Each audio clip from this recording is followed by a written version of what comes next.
자본주의.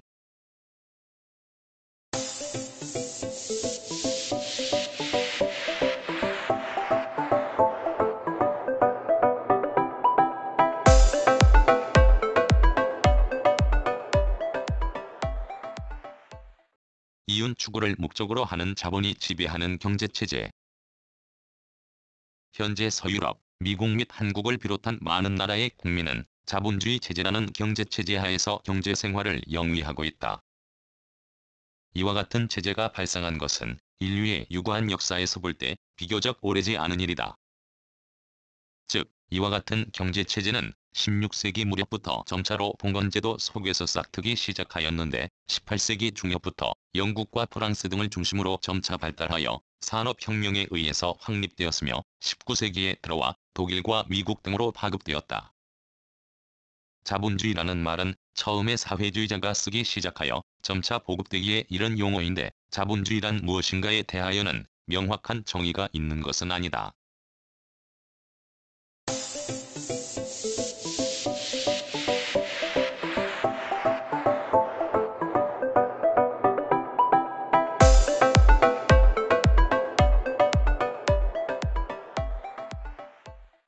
정의. 자본주의란 말은 사람에 따라 다양한 뜻으로 쓰이고 있다. 예를 들면 이윤획득을 위한 상품 생산이라는 정도의 뜻으로도 또한 단지 화폐 경제와 동열로도 쓰이며 사회주의적 계획경제에 대하여 사유재산제의 바탕을 둔 자유주의 경제라는 뜻으로 쓰이는 경우도 있다. K. 마르크스는 자본주의의 특징을 이윤획득을 목적으로 상품 생산이 이루어진다는 점, 노동력이 상품화된다는 점, 생산이 무계획적으로 이루어진다는 점으로 보았다. W. 존 바르트는 자본주의 체제란 서로 다른 부인국은, 즉 지배권을 가지며 동시에 경제 주체인 생산수단의 소유자와 생산수단을 소유하지 않은 노동자가 시장에서 결합되어 함께 활동하는, 그리고 영리주의와 경제적 합리주의에 의해서 지배되는 하나의 유통경제적 조직이다라고 정의하였다. N. 베버는 근대 자본주의는 합법적 이윤을 직업으로서 조직적, 합리적으로 추구하는 정신적 태도라고 정의하였다. 요약하면 자본주의란 상품 생산에 의해서 이윤을 획득하려고 하는 정신적 태도를 말하며 자본주의 체제 또는 자본주의 경제란 이와 같은 태도하에서 상품 생산이 이루어지고 있는 유통경제 조직을 말한다.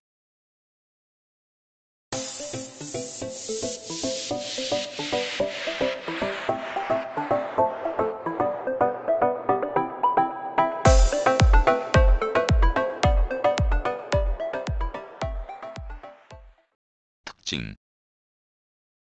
자본주의의 특징으로서는 1. 사유재산제의 바탕을 두고 있다는 것. 2. 모든 재화의 가격이 성립되어 있다는 것. 3. 이윤획득을 목적으로 하여 상품 생산이 행해진다는 것. 4. 노동력이 상품화된다는 것. 5. 생산은 전체로서 볼 때 무계획적으로 이루어지고 있다는 것 등을 들 수 있다.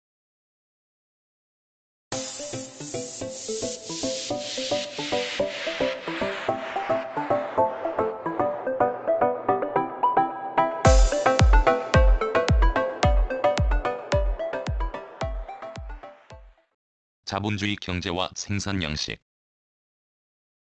자본주의 경제는 상품 생산이 행하여지는 경제이다. 상품이란 팔아서 이윤을 얻기 위해서 생산되는 재를 말한다. 자급자족의 가족경제에서는 가족의 욕망을 충족시키기 위하여 재가 생산되었다.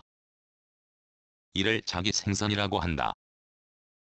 중세 도시경제에서는 타재와의 교환을 위하여 재의 생산이 이루어졌다.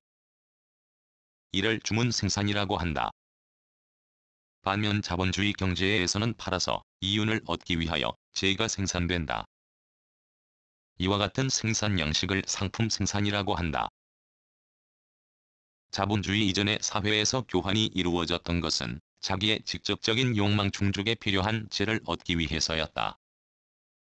예를 들면 소맥의 소유자는 이것을 팔아서 화폐로 바꾸고 이 화폐로 직물을 사는 것과 같다.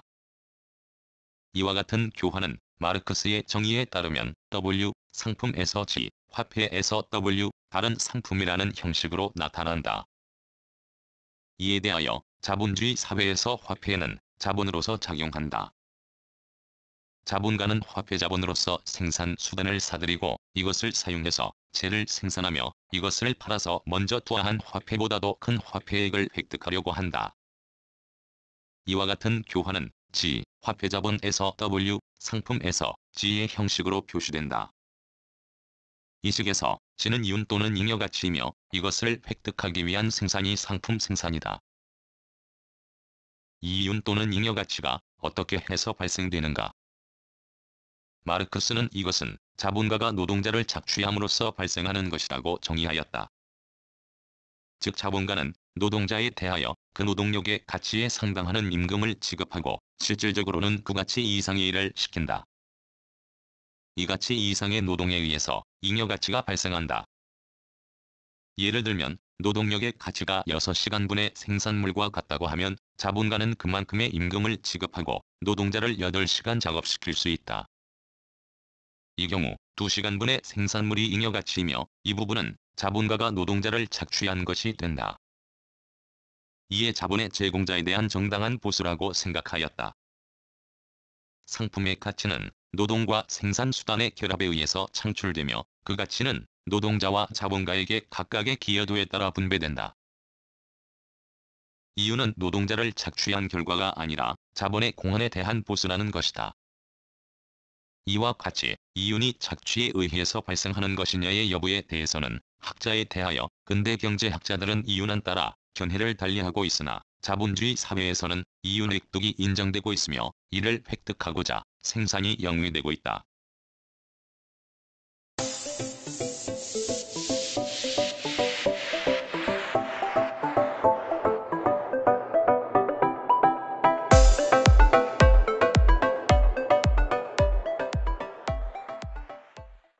자본주의의 경제적 질서. 자본주의 경제에서는 모든 재의 각기 가격이 성립되고 그 가격을 기준으로 하여 재의 생산, 교환 및 소비가 이루어진다. 재의 가격이 등기하면 생산 또는 공급이 증가하고 소비 또는 수요가 감소한다.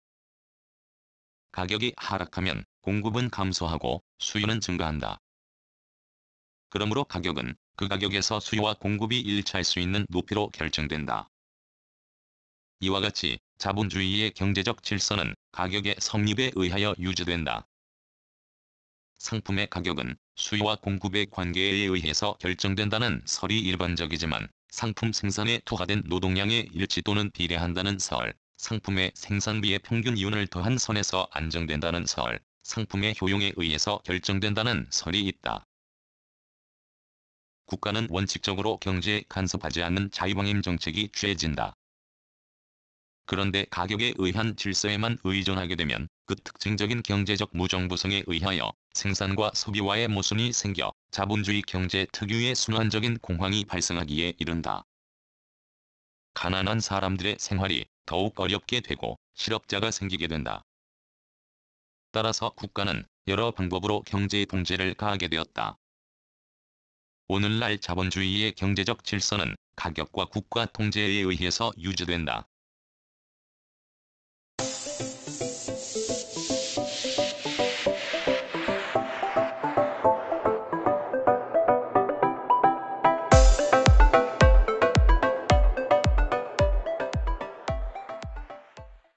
자본주의와 노사관계. 자본주의 사회에는 자본가 계급이라고 불리는 생산수단을 소유하는 사람과 노동자 계급이라고 불리는 생산수단을 소유하지 않은 사람으로 크게 나누어 볼 수 있다.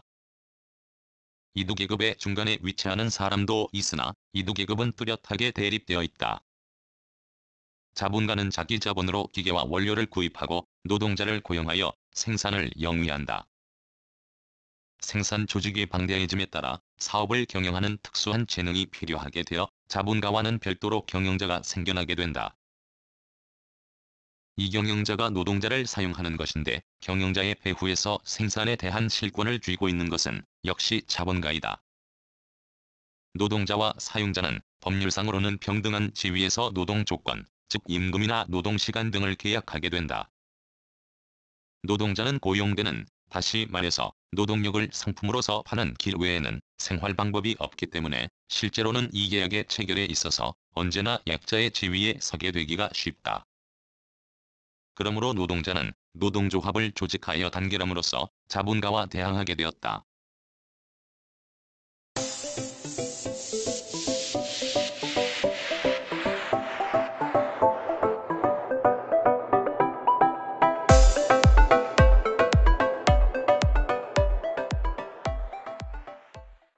자본주의 경제의 장점과 단점.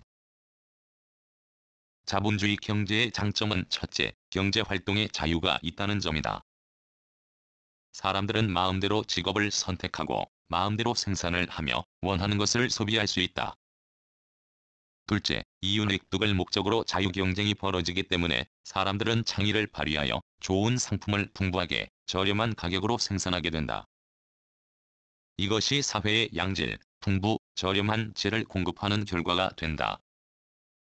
이것을 A. 스미스는 보이지 않는 손에 의해 인도되고 있는 것이라고 하였다.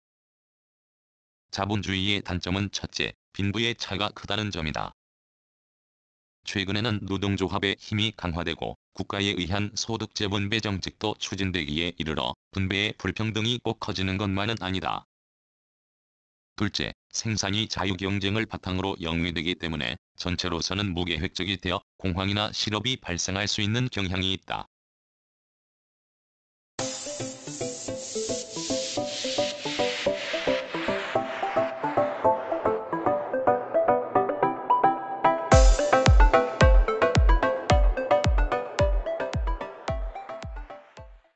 자본주의의 발전. 자본주의 경제가 성립한 초기에 있어서는 다수의 소자본가가 자유경쟁에 의하여 생산을 영위하고 있었다.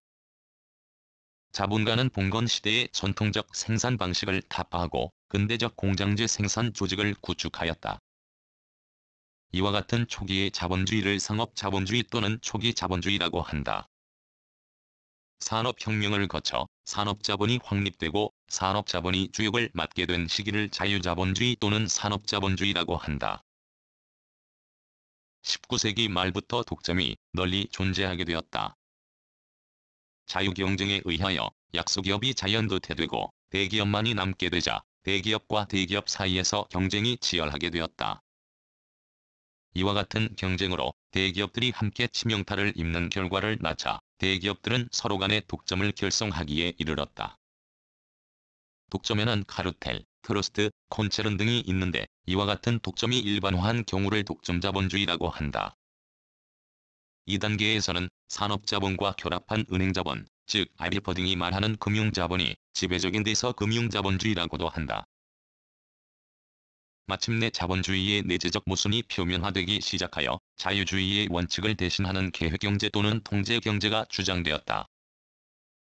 이에 부응하여 등장한 것이 케인스 경제학인데 그 후 여러 면에서 자본주의의 성질이 변화되어 왔기 때문에 오늘날은 수정자본주의로 일컬어진다.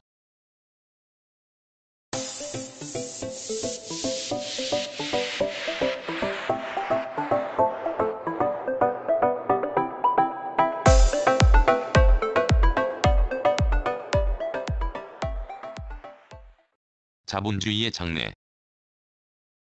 자본주의 사회는 붕괴되고 사회주의 사회가 도래한다고 생각하는 사람도 있다. 마르크스는 자본주의 사회에 있어서 필연적으로 산업예비군과 공황이 발생하여 노동자 계급의 사회주의 혁명이 성취된다고 주장하였다. 지금까지도 이 생각을 지지하는 사람도 있기는 하지만 어느 선진 자본주의국에 있어서도 사회주의 혁명은 일어나지 않고 있다. 혁명은 오히려 후진국에서 빈발하고 있다. 선진국은 일반적으로 자본주의를 수정하여 복제국가를 지향하고 있다. 한국은 중진국 선두그룹에 속해 있으며 선진복제국가의 길을 걷고 있다.